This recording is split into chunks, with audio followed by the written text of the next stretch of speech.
हादसा किसके साथ हो जाए, कौन किस वक्त गुजर जाए, नहीं कहा जा सकता है। सपने में भी किसी ने नहीं सोचा होगा कि टाटा ग्रुप के उत्तराधिकारी रहे साइरस मिस्त्री को भी काल हमसे छीन लेगा। 4 सितंबर रविवार को मुंबई के निकट सड़क हादसे में उनकी मौत हो गई। गाड़ी ड्राइव कर रही महिला डॉक्टर की भी इसमें मौत हो गई। साइरस मिस्त्री के निधन पर बिहार के मुख्यमंत्री नीतीश कुमार ने भी शोक जताया। लेकिन आपको बता दें कि हादसों में उद्योगपतियों, फिल्मी हस्तियों के साथ ही कितने ही राजनेताओं की भी मौत हो चुकी है। ऐसे में आज हम आपको ऐसे 5 बड़े राजनेताओं के बारे में बताएंगे जिन्हें सड़क हादसों ने हमसे छीन लिया। सबसे पहले बात करते हैं विनायक मोटे की। विनायक मोटे महाराष्ट्र के बड़े चेहरे थे, 3 बार विधायक रहे थे। 2022 के अगस्त माह में इन्हें सड़क हादसे ने छीन लिया। घटना के समय ये पुणे से मुंबई जा रहे थे, तभी इनकी कार पनवेल के पास दुर्घटना की शिकार हो गई। हादसा मुंबई से 70 किलोमीटर दूर खोपली शहर के पास हुआ था। हादसा इतना जबरदस्त था कि मौके पर ही उनकी मौत हो गई। महाराष्ट्र से 3 बार विधायक रहने वाले विनायक मोटे वर्तमान में शिव संग्राम पार्टी के अध्यक्ष के पद पर थे। मराठावाड़ा क्षेत्र के बीड जिले के रहने वाले विनायक मराठा आरक्षण के समर्थक थे तथा वह एक बैठक में शामिल होने के लिए मुंबई जा रहे थे। उनके निधन से मराठा समुदाय को बड़ा झटका लगा था। मराठा समुदाय में उनका बड़ा नाम था, लेकिन कहा जाता है ना कि होने को जो मंजूर होगा वही होगा। अब बात करते हैं साहिब सिंह वर्मा की। साहिब सिंह वर्मा किसी परिचय के मोहताज नहीं थे। वे बीजेपी सरकार में दिल्ली के मुख्यमंत्री रह चुके थे। लेकिन साहिब सिंह की भी एक सड़क हादसे में मौत हो गई थी। तब वे राजस्थान की यात्रा पर थे। कहा जाता है कि उनकी गाड़ी को एक ट्रक ने जोरदार टक्कर मार दी थी। ये दुखद हादसा 2007 में हुआ था।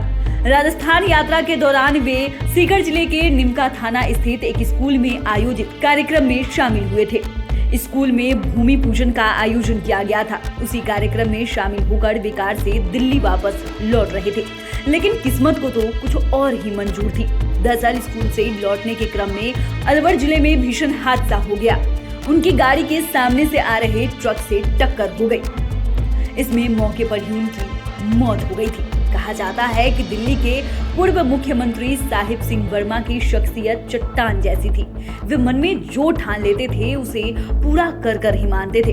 उनके लिए कोई भी काम कठिन नहीं था। सच का साथ आखिरी वक्त तक देते थे। कह सकते हैं कि साहिब सिंह वर्मा दिल्ली वालों के दिल पर राज करते थे। छोटी उम्र में ही वे आरएसएस में सक्रिय हो गए थे। 1977 में उन्होंने पहला चुनाव लड़ा और पार्षद चुने गए। 1993 में विधानसभा चुनाव जीतकर वे भाजपा सरकार में शिक्षा और विकास मंत्री बने। 1996 में दिल्ली के मुख्यमंत्री भी बने थे। वे करीब 2.5 साल तक मुख्यमंत्री रहे।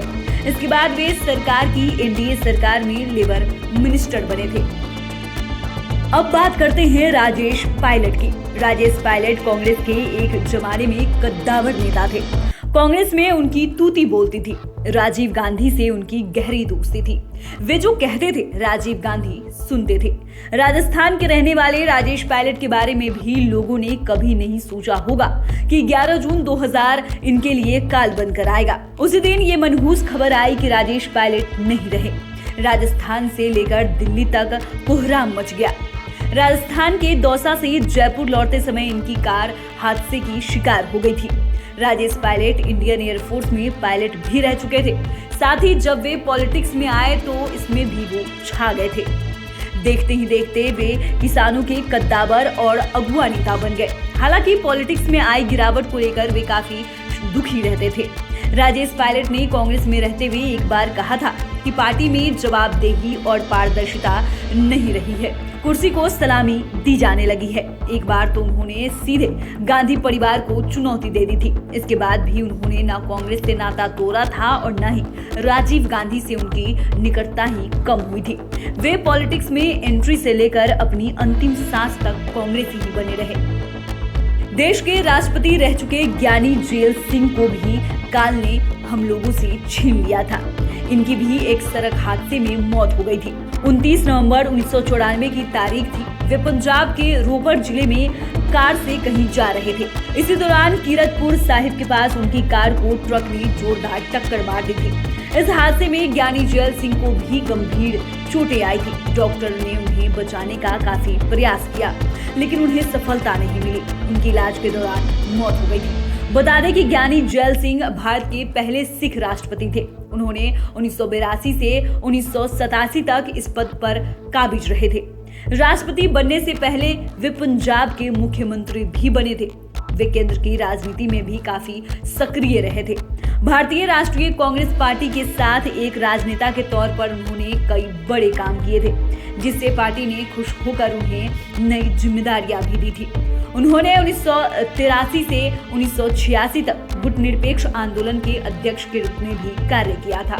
सड़क हादसे में उनके निधन से कांग्रेस को बड़ा झटका लगा था।